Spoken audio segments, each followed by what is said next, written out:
जय श्री कृष्ण भक्तों, आज श्री कृष्ण जन्माष्टमी का पावन पर्व है।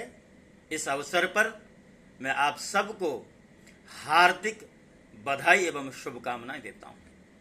यह पर्व आपके जीवन में सुख, शांति और समृद्धि लेकर के आए। भक्तों, जैसा कि आप सब जानते हैं, श्रीमद् भागवत महापुराण की जो भाव यात्रा है अपने गंतव्य की ओर आगे बढ़ रही है। अर्थात हमारा लक्ष्य क्या है? श्रीमद् भागवत को आद्योपांत भाव के रूप में आपके समक्ष प्रस्तुत करना। अब इसमें देखिए, हमारी यात्रा पंचम स्कंद के चतुर्थ अध्याय तक आ पहुंची है। अब इस चतुर्थ अध्याय में नाभि के पुत्र ऋषभदेव जी का दिव्य चरित्र है। देखिए, राजा परीक्षित जिन्होंने राजपाट का परित्याग किया, 7वें दिन मृत्यु का भय था, गंगा के तट पर पहुंचे महात्मा सुखदेव जी का वहां पर आना हुआ। राजा के मन का जो भय है उसको दूर करने का जो उपक्रम महात्मा सुखदेव जी ने आरंभ किया था, अब उस उपक्रम का कथाक्रम की दृष्टि से देखें तो आज तीसरा दिवस होता है। तो सुखदेव जी कहते हैं, राजन, नाभिनंदन के अंग जन्म से ही भगवान विष्णु के वज्र, अंकुश आदि चिन्हों से युक्त थे। अर्थात जो ऋषभदेव जी नाम के पुत्र थे उनके बारे में बता रहे। समता, शांति, वैराग्य और ऐश्वर्य आदि महाभिभूतियों के कारण उनका जो प्रभाव है दिनों दिन बढ़ता जाता था। यह देखकर मंत्री आदि प्रकृति वर्ग, प्रजा, ब्राह्मण और देवताओं की यह उत्कृष्ट या उत्कट अभिलाषा होने लगी कि ये ही पृथ्वी के शासन करें। कहते ना कि जो सद्गुणी होते हैं ऐसे लोगों के गुण उत्पत्ति के साथ साथ दिखाई पड़ने लगते हैं। तो यहां पर सबके मन में यही इच्छा होती है कि इनको राजगद्दी मिल जाए, ये हमारे ऊपर शासन करें। उनके सुंदर और सुडौल शरीर, विपुल कीर्ति, तेज, बल, ऐश्वर्य, यश, पराक्रम और शूरवीरता आदि गुणों के कारण महाराज नाभि ने उनका नाम ऋषभ अर्थात श्रेष्ठ, ऋषभ का अर्थ होता है श्रेष्ठ, अर्थात ऋषभ रखा है नाम। एक बार ऐसा हुआ कि इंद्र ने जो है ईर्ष्यावश, देखिए इंद्र को भी जब कोई सद्गुणी व्यक्ति दिखाई देता है तो इंद्र के मन में इस बात का भय बना रहता है कि अपने गुण गणों के आधार पर, अपने वैशिष्ट्य के आधार पर कहीं ऐसा न हो कि मेरी बराबरी कर ले। अब राजा जो देश का होता है उसकी बहुत बड़ी एक तरह से जिम्मेदारी होती है ये प्रजा का पालन करे, और प्रजा के पालन में तमाम वस्तुओं की आवश्यकता होती, समय से वर्षा हो, अन्न आदि की उत्पत्ति हो, जिससे कि भोजन आदि की कमी कभी ना रहे। तो इंद्र ने सोचा ऋषभदेव का यश बढ़ता ही जा रहा है, अब यश में कमी कैसी लाई जाए, किस तरह कमी लाई जाए। तो इंद्र ने जो है वर्षा बंद कर दी। अब देखिए, जब ऋषभदेव जी ने देखा कि इंद्र मेरे प्रति स्प्रिया का भाव रखता है अर्थात ईर्ष्या का भाव रखता है, तो उन्होंने अपने प्रभाव से ही अजनाब खंड अर्थात अपने हिस्से में जो राज्य था उनके, तो उसमें खूब जल बरसाया। महाराज नाभि अपनी इच्छा के अनुसार श्रेष्ठ पुत्र पाकर अत्यंत आनंद मग्न हो गए, क्योंकि हर पिता को जब सुयोग्य पुत्र की प्राप्ति होती है तो पिता को आनंद आता है। अपनी इच्छा से मनुष्य शरीर धारण करने वाले पुराण पुरुष श्री हरि का सप्रेम लालन करते हुए उन्हीं के लीला विलास से मुग्ध होकर वत्स हे तात ऐसा गदगद वाणी से कहते हुए बड़ा सुख मानने लगे। तब उनको मालूम था भगवान ही मेरे यहाँ पुत्र बन करके आए हैं, और भगवान को वत्स तात कह करके पुकारना एक बहुत बड़ी बात लगती थी उनको। जब उन्होंने देखा कि मंत्रिमंडल, नागरिक और राष्ट्र की जनता ऋषभदेव से बहुत प्रेम करती है, तो उन्होंने उन्हें धर्म मर्यादा की रक्षा के लिए राज्याभिषिक्त करके ब्राह्मणों की देख रेख में छोड़ दिया। पुराने समय में प्राचीन जो इतिहास, चाहे वो पौराणिक हो चाहे सामान्य इतिहास हो, उसमें हम देखते हैं हर क्षत्रिय राजा का जो सलाहकार होता था वो ब्राह्मण होता था। ब्राह्मणों के परामर्श से ही राजा लोग अपना राज्य चलाते थे। तो यहां नाभि ने भी ऐसा ही किया। आप अपनी पत्नी मेरु देवी के सहित बद्रिकाश्रम को चले गए। अर्थात जैसा कि हमने आरंभ में पहले भी कहा है कई बार कि जब लगने लगा कि अब बच्चों ने अपना राज्य शासन संभाल लिया, या सामान्य गृहस्थी की ही बात करें, जब किसी को लगने लगे बच्चे सर्वथा समर्थ हो गए हैं, अब इस गृहस्थाश्रम की जो एक व्यवस्था होती है, जिम्मेवारी होती है, वो अब हमारे पुत्र भली भांति निर्वहन करते हुए आगे बढ़ाने वाले हैं। तो पिता को चाहिए कि अब अपनी अवस्था हो गई है, मेरी उम्र हो गई है, ऐसा अनुभव करके वो गृहस्थाश्रम से उपरत हो जाए।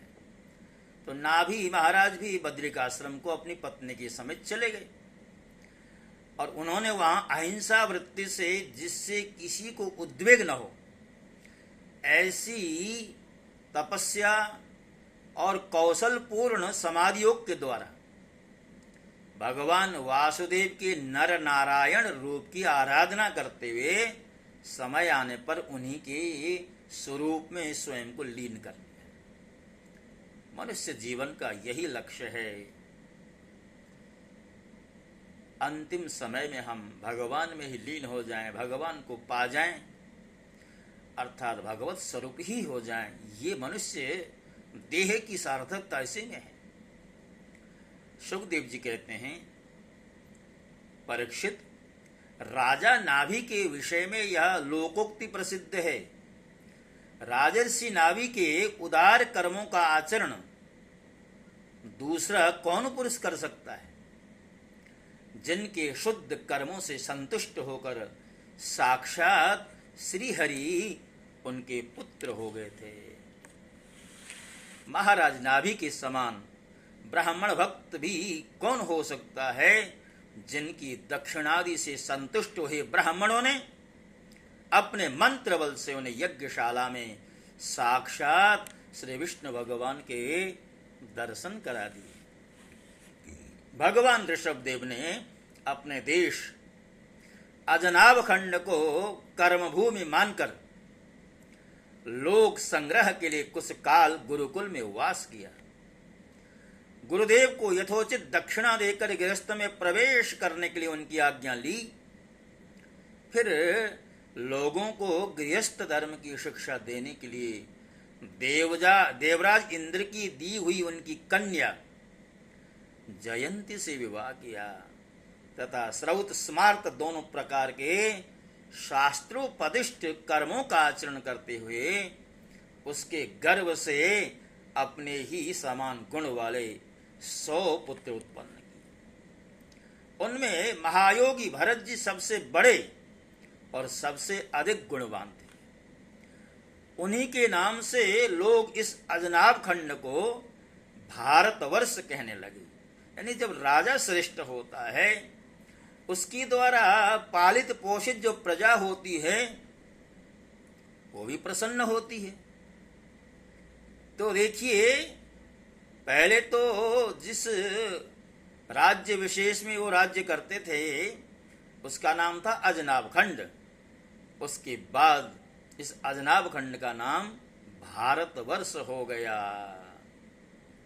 उनके छोटे कुशावर्त, इलावर्त, ब्रह्मावर्त, मलय, केतु, भद्रसेन, इंद्रस्पृक, विदर्भ और कीकट, ये 9 राजकुमार शेष 90 भाइयों से बड़े एवं श्रेष्ठ थे। और बताया उनसे छोटे कवि, हरि, अंतरिक्ष, प्रबुद्ध, पिप्पलायन, आविर्होत्र, द्रुमिल, चमस, करभाजन, ये 9 राजकुमार भागवत धर्म का प्रचार करने वाले बड़े भगवत भक्त थे। भगवान की महिमा से महिमान्वित और परम शांति से पूर्ण इनका पवित्र चरित हम नारद वसुदेव संवाद के प्रसंग से आगे 11 स्कंद में कहेंगे। सुखदेव जी पहले ही सूचित कर रहे हैं परीक्षित को कि इनका 9 योगेश्वरों का जो संवाद है निमि को माध्यम बना करके आगे 11वें स्कंद में इनका संवाद कहा जाएगा। इनसे छोटे जयंती के 81 पुत्र पिता की आज्ञा का पालन करने वाले अति विनीत महान वेदज्ञ और निरंतर यज्ञ करने वाले थे। वे पुण्य कर्मों का अनुष्ठान करने से शुद्ध होकर ब्राह्मण हो गए। भगवान ऋषभदेव यद्यपि परम स्वतंत्र होने के कारण स्वयं सर्वदा ही सब प्रकार की अनर्थ परंपरा से रहित केवल आनंदानुभव स्वरूप और साक्षात ईश्वर ही थे, तो भी अज्ञानियों के समान कर्म करते हुए उन्होंने काल के अनुसार प्राप्त धर्म का आचरण करके उसका तत्व न जानने वाले लोगों को उसकी शिक्षा दी। साथ ही सम, शांत, सुहृद और कारुणिक रहकर धर्म, अर्थ, यश, संतान, भोग, सुख और मोक्ष का संग्रह करते हुए गृहस्थाश्रम में लोगों को नियमित किया। महापुरुष जैसा जैसा आचरण करते हैं दूसरे लोग उसी का अनुसरण करने लगते हैं। कहा है ना कि महाजनो ये न गतः स पंथा, अर्थात मार्ग वह है जो महापुरुषों के द्वारा स्वीकार किया है। अर्थात महापुरुष जिस पथ में, जिस मार्ग में चलते हैं उसी मार्ग में चलना चाहिए, ये सूत्र है। यद्यपि वे सभी धर्मों के साररूप वेद के गूढ़ रहस्य को जानते थे, तो भी ब्राह्मणों की बतलाई हुई विधि से साम दानादि नीति के अनुसार ही जनता का पालन करते। साम दाम दंड भेद आदि जो नीतियां होती हैं उन्होंने शास्त्र और ब्राह्मणों के उपदेशानुसार भिन्न भिन्न देवताओं के उद्देश्य से द्रव्य, देश, काल, आयु, श्रद्धा और ऋत्विज आदि से सुसंपन्न सभी प्रकार के 100 यज्ञ पूर्ण किए। भगवान ऋषभदेव की शासन काल में इस देश का कोई भी पुरुष अपने लिए किसी से भी अपने प्रभु के प्रति दिन दिन बढ़ने वाले अनुराग के अतिरिक्त और किसी वस्तु की कभी इच्छा नहीं करते थे। यही नहीं, आकाश कुसुम आदि अविद्यमान वस्तु की भांति। अब आकाश कुसुम तो होता ही नहीं। जिस तरह आकाश कुसुम की कोई सत्ता नहीं होती, उसी तरह अविद्यमान वस्तु की भांति कोई किसी की वस्तु की ओर दृष्टिपात भी नहीं करता था। यानी प्रजा बड़ी धार्मिक थी। एक बार भगवान ऋषभदेव घूमते घूमते ब्रह्मावर्त देश में पहुंचे। वहां बड़े बड़े ब्रह्मर्षियों की सभा में उन्होंने प्रजा के सामने ही अपने समाहित चित्त तथा विनय और प्रेम के भार से सुसंयत पुत्रों को शिक्षा देने के लिए इस प्रकार कहा। भक्तों, ऋषभदेव जी अपने पुत्रों को क्या शिक्षा दे रहे हैं,